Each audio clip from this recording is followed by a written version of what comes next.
What's up, everybody? It's the Digital World Podcast, and today I want to kind of go over what's happening in this digital space and why I think it's here to stay. But before then, let's watch a few videos detailing the kind of comments made by uh, Sandy O'Connor, and we're gonna see something with Pompliano, and then something Milton Friedman said way back in the day. Because I like to sprinkle in a little bit of, you know, financial economics and what these people are talking about and how that relates to the digital asset space because it's relevant, because it's being integrated. Listen to what Sandy O'Connor has to say. Currently in an effort to be compliant with all of the liquidity requirements, which are very appropriate because, at the end of the day, the only reason banking institution can fail is because of an inability to balance their balance sheet or a run on the bank. So liquidity is really, really important. Liquidity. Institutions today in the U.S. hold about 20% of their assets or so in high quality liquid assets. So as you build liquidity, you also draw capital, which is a very interesting dynamic. So the safer you get from a liquidity perspective, the more capital you need to pay, and that's And what has Ripple been doing? They've been building liquidity across the markets. And what did she say that? What when you build liquidity, what does that draw? It draws capital. that's getting that's frankly sort of in conflict. So one of the areas of coherence and conflict that can be thought about is, should we be carving out cash and high quality liquid assets like treasuries from the calculation? Now, the Bank of England has already gone down this path a little bit. And why would you care? One, from a cash perspective, we're seeing U.S. banking institutions, even my own, where non-operating deposits have been sort of exited and pushed out. So think of a banking organization that's not taking deposits because it's charged capital against it. Yeah. Similarly, with regard to the U.S. Treasury market, frankly, if you're holding excess treasuries on your book beyond what you need for liquidity, you're very unlikely to deploy it back into the marketplace. Why? Because if you put those securities back into the marketplace and you bring in cash again, guess what? You pay that 6% of supplementary leverage ratio. So there is another area of uh, uh,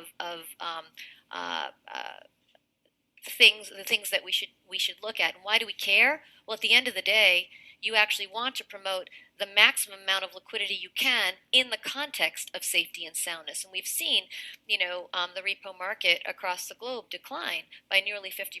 Some of that makes perfect sense because it probably had too much velocity of collateral pre-crisis. But I think with regard to the And there you have it. And I thought this comment was interesting where it said he's saying that the Internet of Value language has been more and more the global liquidity network for international cross-border remittance payment draws near. So it's coming little by little, and I'm a huge believer that the regulation at some point is going to kick in. Check this out. The Bank of Japan, by BondCrypt XRP, said the Bank of Japan said on Monday that it has been begun experiments to study the feasibility of issuing its own digital currency. The move sees it join other global central banks in exploring options in the digital sector. If you're a non-believer that we're going cashless, it's happening. We're gonna go to digital currencies. It's just a matter of time.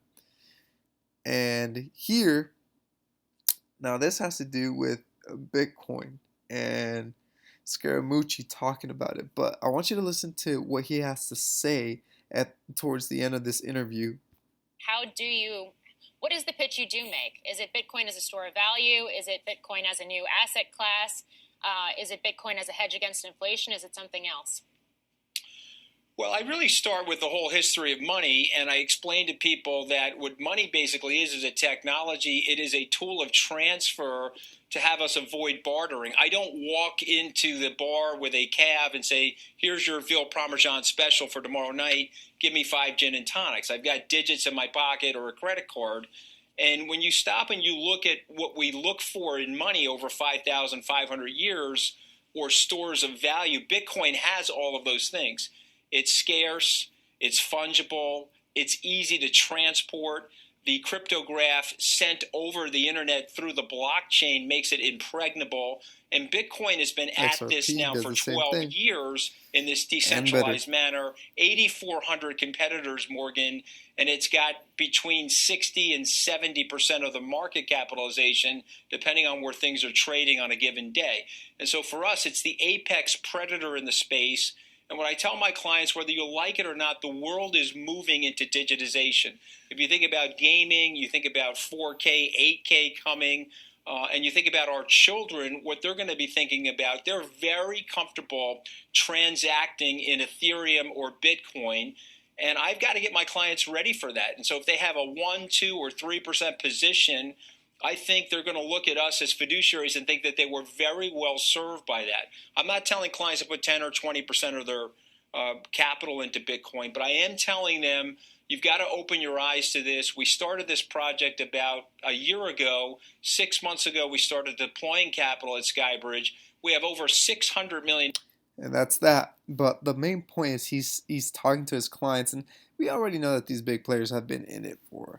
They've been putting in their money, but they're probably publicly coming out and letting people know to put it in. Now, here's my point.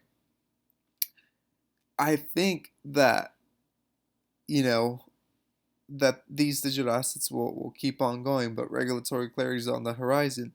And I do believe that XRP is the one who's been getting all the clarity. We know that FinCEN declared it a virtual, sorry, it was declared a virtual currency or a currency, sorry.